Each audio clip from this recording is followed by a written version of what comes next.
Hey guys, remember to go to patreon.com/jperm if you want your solved critiques. Each month I give written critiques and select one person to be in the video. So let's get started.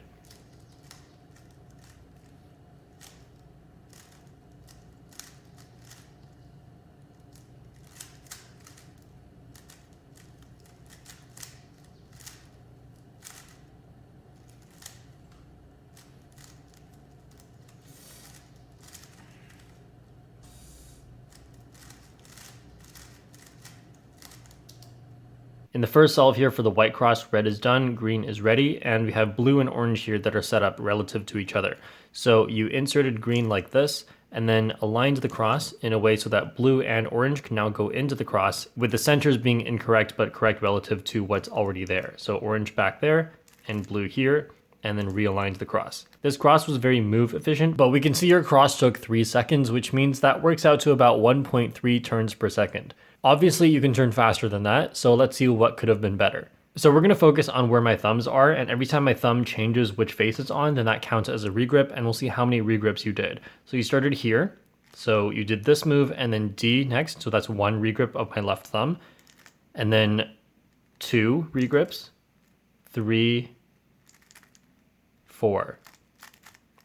So your cross solutions were efficient, but if you think of every regrip as a move, then that's not very efficient anymore. So when you make your cross solutions, it's good to think about where the pieces will go, but you'll also have to start thinking about how you execute the solution, otherwise it may not be that good. A really good way you can do this cross solution is by facing red instead and do the exact same moves, so that would be like this. Put in green, turn the bottom, and without regripping your thumb, keep it on the bottom, and you can do F2 to insert blue. So this actually, these two go in a different order, but it's still the same idea. And then put in orange and align the cross. Now there's nothing wrong with B moves. In fact, I will show you how to do a later cross solution that has B moves in it. But here I'll show you how this one, having B moves is fine and could actually be the best solution. For example, here I can do this the same way you started. And then instead of D with my left hand, which has a regrip, I can do D with my right hand. Of course, this is a more advanced finger trick that you should know, but may not be so comfortable using all the time. Then for orange, I can insert it like this, and then insert blue like this. And lastly, D prime, so that's 1 regrip through the whole cross. So of course you'd pick whichever one is best for you given the finger tricks that you are good at. Now for F2L, you paired up these two like this, and then inserted it into the back like this. Now this isn't super important right now, but something you can think about for later on, that this is better inserted by putting it here, and then doing R prime, U2, R. That way you keep your thumbs on the front when you start and end, and that way you don't have to regrip. Next is this case, and this actually is something very important, and that is when you paired it up, which was with R, U, R prime, then you regripped first to do R, U, R prime, and then regrip back to the front. It's extremely important that you start using other ways to do U-turns, and that is with your left index finger pushing this way, or with your right index finger pulling from here with your thumb on the top. Both can be super awkward at first, but trust me, they're just as fast and don't have a regrip. So this with a regrip would look like this, and then without a regrip would look like this. So that's pretty much just as fast. And if you use these finger tricks for both your left and right hand, whether it's either of these, then that means you'll never have to regrip your thumbs to the bottom ever for F2L. So after pairing up these two and inserting it into the back, then next you have this pair. And for this pair, you'll have to do a cube rotation to solve it. So what you did was a cube rotation this way. Now it's better in general to have a cube rotation so we're solving it into the back slot. That way you have an open front slot that's very easy to see. So if we solve this right now, then you can see this and you can see this, and this is an easy case. But instead you solved it from this side. So when you do this, then you can technically still see these, but you can't always, like it might be difficult to see, especially this one. So what you ended up doing was rotating anyway, which could have been done earlier to save you this rotation. Now you didn't actually rotate twice yet. What you did from here was pair these two up like this. And I guess that's okay. I usually wouldn't use this unless it's for edge orientation. I usually find it faster to just do this solution where you take out the corner like this, whether it's from the front or the back. In this case, the back would have been good to save rotation. So after this, you had OLL, and the way you did this one was from the back here, which is fine, and you did it like this. And notice this move that you did here. This is good. This is similar to what I was talking about with these U moves. That's a good thing to save a regrip. Otherwise, you'd have to be taking your grip off here to do this instead.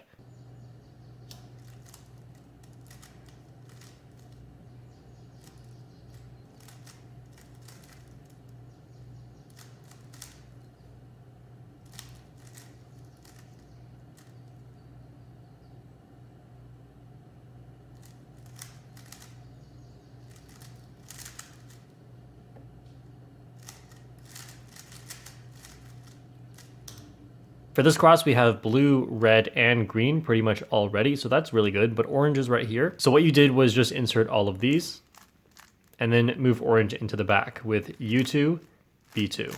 I just want to show you two things that are better than U2, B2, because U2, B2 is pretty bad. So you can do U prime, D prime, and that sets up orange to go into here. R2, and then D. So that's 4 moves instead of 2, but still faster. And the other way is by doing U2, B2 as well, but replacing the regrips with moves. So instead of regripping to do B2, you can just do R, B2, R prime. Because as it turns out, doing R is faster than moving your hand up here by avoiding turning the R layer. So here's all three again, U2, B2, or putting it into the side with R2, or replacing regrips with moves. All right, next going into F12, you started with this pair, which is hard to see, and so you did a rotation. If you were faster, I would tell you more about look ahead and deduction here, but I talk about that in my faster critiques. So here, this rotation is fine. Then for these two, you can actually pair them up like this to avoid a second rotation, but you did them like this, and then inserted it into the back with a sledgehammer. So that went like this, B prime, R, B, R prime. Now, I talked a lot about regrips, so you can kind of see what the problem is here. I had to regrip both of my hands down, and now both of them back up. So that's actually 4 regrips. Or you can think about it as 2 cube rotations, which is kind of the same thing. So now you can easily see why 1 cube rotation is better than the sledgehammer from the back like this. Next, some super lucky stuff. These two, and then these two. Good thing you inserted into a back slot here, made it easier to see what's next. Now here I noticed a habit you have. Whenever you have the white on top with the edge here, these are done the same way where you hide the edge, not the corner, but you do have the habit of moving the corner to the front. So it's better to pause, think about what you're gonna do, and then just do it all at once. This is something you kind of do, but you move the corner to the front first before doing this whole pause thing. Now it looks bad that there's a big pause here, but I assure you that's fine, especially moving forward. All you need is a lot of practice and your recognition gets faster. Just make sure your recognition starts when you see the case and not after you've done some habit like moving things around and then do the recognition, because that slows you down.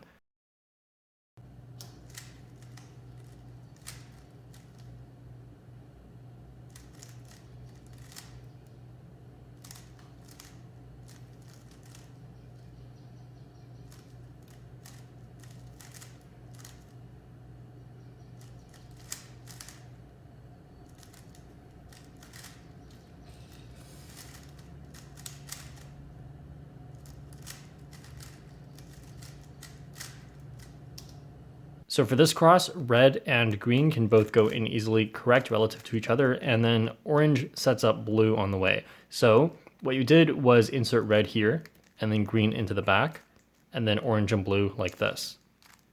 So again, a very efficient cross solution, but could have been better for finger tricks. One simple improvement is by inserting green first before red, and that can be done with your right index finger here, and then insert red. And now you can see that my hand is in a much better position and I didn't have to do any regrips during that. Then the rest of this can be done the same. Next for F12, you had this case and you did R prime, U2, R, which is very good. And then you inserted them like this. Instead, since you were here and had to rotate, then it's better to rotate so that it's a back slot, again, so that everything else is much easier to see. So you inserted it from here, and then next you found this one and this one. So you paired them up like this and then took them out. Now instead, there is a way you can insert this that's a little bit more advanced, so learn this if you'd like, it's not super important, but you can do this. And that just inserts it right away.